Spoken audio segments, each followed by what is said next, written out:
euskararen alde egin dezun lana, urte guzti hauetan, euskararen zaindaria izan zea ikastolan, euskararen militante sutsua eta egunero gogorarazi diguzu hori, egunero transmititu diguzu hori.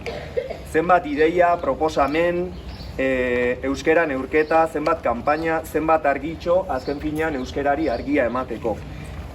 Gure ikasleek euskara ikas dezaten, gure ikasleek euskara hitz egin dezaten, eta gure ikasleek etorkizuna euskaraz pentsa dezaten, ez?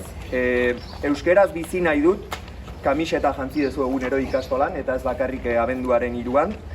Eta, bueno, abestiak esaten duen bezala, euskara itxaso urdin eta zabal bat izan dadin lan egin duzu beti. Eta, bueno, denon partez, eskerrak eman nahi dizkizugu, urte guzti hauetan egindako lanagatik eta dedikazioagatik, jaso gu denon aitortza eta maitasuna, eta mila esker. Carmen.